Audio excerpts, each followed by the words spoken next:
Mengapa para raja Mesir kuno suka mengawini saudara sendiri, dengan struktur dan gaya yang Anda minta? Pernikahan terlarang, rahasia di balik tahta Fir'aun. Apa yang terlintas di benakmu saat mendengar tentang Mesir kuno? Fir'aun, piramida, mumi. Mungkin juga pernikahan sedarah. Kebiasaan aneh yang sering kita baca di buku sejarah, demi menjaga darah murni dinasti. Tapi bagaimana jika alasan dibaliknya jauh lebih mengerikan? Bukan soal darah, bukan soal kekuasaan. Ini tentang sebuah rahasia, sebuah janji, dan sebuah kutukan yang jauh lebih tua dari piramida manapun. Di istana yang berlimpah emas dan dikelilingi ribuan pelayan, Fir'aun muda, Neferkara, merasa terkekang. Ia punya segalanya, tapi kebebasannya direnggut bahkan sebelum ia bisa merasakannya. Sejak kecil, ia diajarkan satu hal, ia harus menikahi adiknya sendiri, Putri Imset. Bukan untuk cinta, bukan untuk keturunan semata, tapi karena sebuah janji kuno. Janji yang diucapkan ribuan tahun yang lalu oleh para leluhur mereka, para Fir'aun pertama, kepada entitas yang jauh lebih kuat dari dewa-dewa mereka.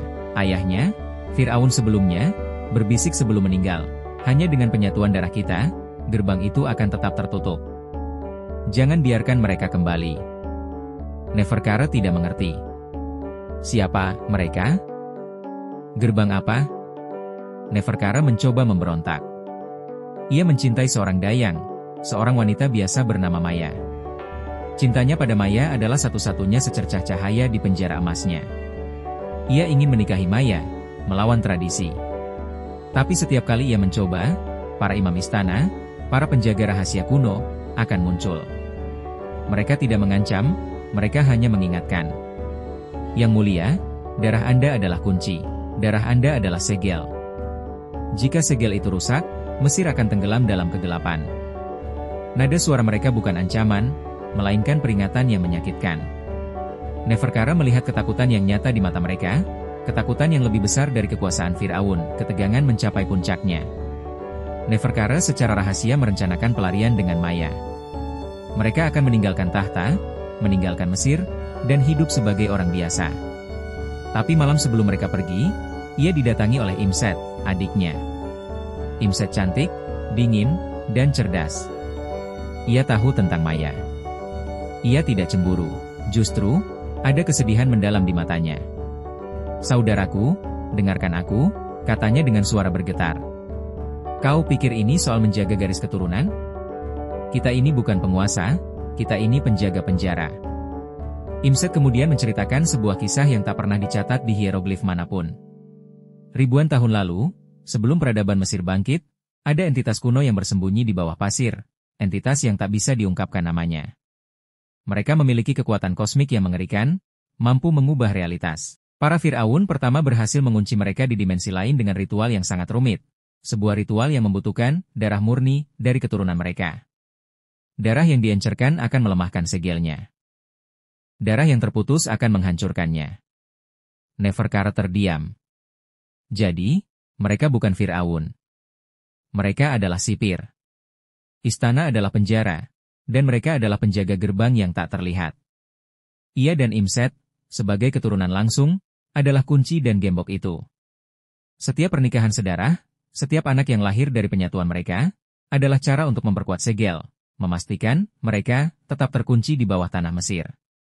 Setiap Fir'aun adalah tumbal yang dijanjikan, mengorbankan cinta, kebebasan, dan bahkan genetikanya demi keselamatan seluruh dunia. Maya, cinta sejatinya, adalah ancaman bagi segel itu. Menikahinya berarti membiarkan para entitas itu keluar, menghancurkan segalanya. Dilema itu menghancurkan Neferkara. Ia bisa memilih cinta, kebahagiaan, dan kebebasannya, atau ia bisa memilih keselamatan dunia. Ia bisa membiarkan Mesir dan seluruh peradaban tenggelam dalam kehancuran yang tak terbayangkan, atau ia bisa mengorbankan satu-satunya kebahagiaan yang pernah ia rasakan.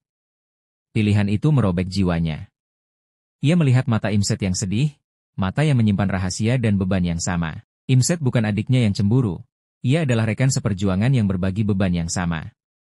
Malam itu, Neferkara tidak melarikan diri. Ia menemui Maya untuk terakhir kalinya. Ia tidak bisa menjelaskan, tidak bisa berkata apa-apa. Ia hanya menatap Maya, menyerap setiap detail wajahnya, setiap senyumnya. Lalu, ia berbalik. Ia kembali ke istana, ke penjara emasnya, dan menerima takdirnya. Ia akan menikahi Imset. Ia akan memperkuat segel itu. Ia akan menjadi sipir yang ia tak pernah ingin menjadi.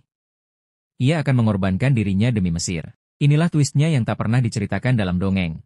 Para Firaun Mesir kuno tidak menikah dengan saudara mereka untuk menjaga garis keturunan. Mereka melakukan itu untuk menjaga sebuah kesepakatan.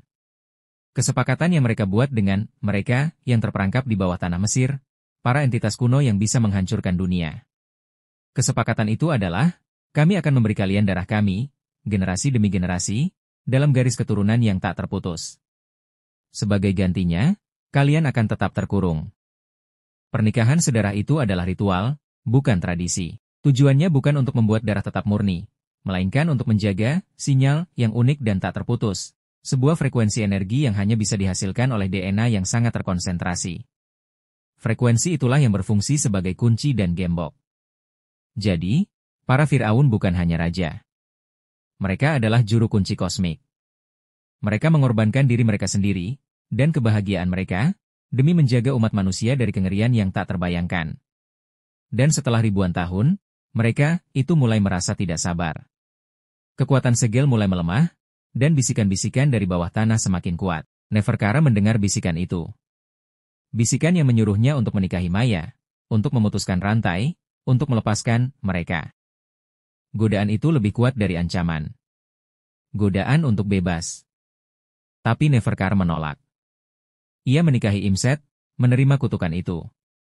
Tapi di malam pernikahan mereka, ketika mereka seharusnya menyatukan darah, Neferkara diam-diam menusuk dirinya sendiri dengan belati kecil yang tersembunyi. Tidak sampai mati, tapi cukup untuk melukai dirinya. Ia mengorbankan darahnya bukan untuk segel, melainkan untuk sebuah pesan. Ia mencampur darahnya dengan ramuan kuno dan menuliskan pesan di dinding makamnya yang tersembunyi. Segel itu rapuh. Mereka menunggu. Cari darah murni yang terakhir. Cari kunci yang baru. Pesan itu bukan untuk keturunannya. Itu untuk kita, di masa depan. Sebuah peringatan dari juru kunci terakhir.